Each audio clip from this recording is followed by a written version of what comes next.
રાજકોટમાં હચમચાવી દે તેવા સીસીટીવી ફૂટેજ સામે આવ્યા છે અને કેવડાવાડી વિસ્તારમાં સ્પીડ બ્રેકરથી ઉલટતા અકસ્માત સર્જાયો છે। 14 વર્ષીય સગીરનું અકસ્માતમાં મોત નીપજ્યું છે। રાત્રિના સમયે અકસ્માતનો બનાવ બન્યો હતો। બાઇકમાં સવાર બે યુવકો પૂરપાટ ઝડપે આવી રહ્યા હતા ત્યારે વીજ પોલ સાથે અથડાતા આખો અકસ્માત સર્જાયો હતો। સમગ્ર બનાવ સીસીટીવી કેમેરામાં કેદ થયો છે।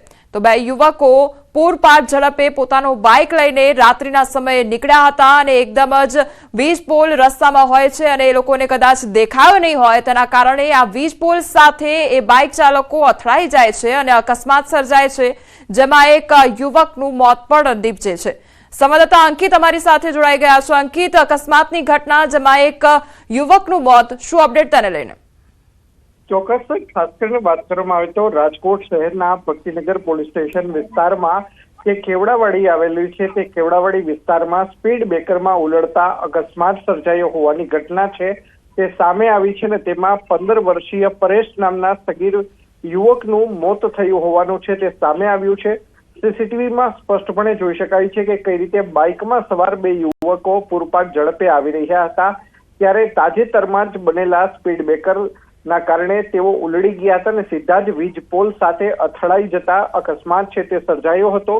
મળતી વિગત અનુસાર બંને યુવાનો છે તે પિતરાઈ ભાઈઓ હોવાનું સામે આવ્યું છે।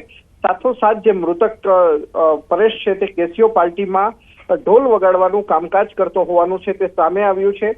ન્યૂઝ 18 ગુજરાતી દ્વારા જે કેવડાવાડીના જે રહીશો છે તેમની સાથે પણ વાતચીત કરવાનો પ્રયત્ન છે તે કરવામાં આવ્યો હતો ત્યારે રહેવાસીઓનું કહેવું છે કે ગત 27મી તારીખના રોજ બંને સ્પીડ બ્રેકર છે તે બનાવવામાં આવ્યા હતા ત્યારે તાજેતરમાં જ બનાવવામાં આવેલ સ્પીડ બ્રેકર ખૂબ જ ઊંચા હોવાના કારણે આ પ્રકારનો બનાવ છે તે બનવા પામ્યો છે અને મૃતક છે તે લલુડી વોકડી વિસ્તારમાં રહેતો હોવાનું પણ હાલ સામે આવ્યું છે। અંકિત, અહીંયા એક તો બે વાતો સામે આવી રહી છે આ અકસ્માતમાં। એક તો સ્પીડ બ્રેકર જે છે તે નવા બનાવવામાં આવ્યા હતા અને એની કદાચ જાણ નહીં હોય, અને બીજું કે જે ઊંચી હાઈટ હતી સ્પીડ બ્રેકરની આ સિવાય જે યુવકો છે તે ફૂલ સ્પીડમાં વાહન ચલાવી રહ્યા હતા એટલે અહીંયા ઝડપની મજા અને મોતની સજા મળી છે એ યુવકોને, એટલે આ સમજવું કેટલું જરૂરી છે અત્યારે?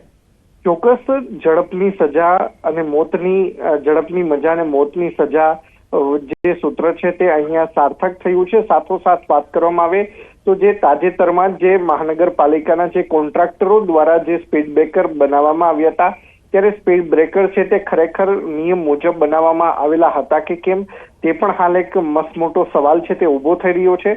ચોક્કસ સીસીટીવીમાં જોઈ શકાય છે કે જે યુવાનો છે જે વાહન હંકારી રહ્યો હતો તેની સ્પીડ છે તે વધુ હોવાનું પણ સીસીટીવી પરથી ફલિત થાય છે। સાથોસાથ જોઈ શકાય છે કે કઈ રીતે જ્યારે યુવાન છે તે સ્પીડ બ્રેકર પાસે પહોંચે છે ને ત્યારબાદ પોતાનું જે વાહન છે તેની ઉપરથી કાબુ ગુમાવે છે અને ત્યારબાદ તેઓ સીધા વીજ પોલ સાથે અથડાઈ જાય છે। અંકિત, સમગ્ર માહિતી બદલ આપનો આભાર।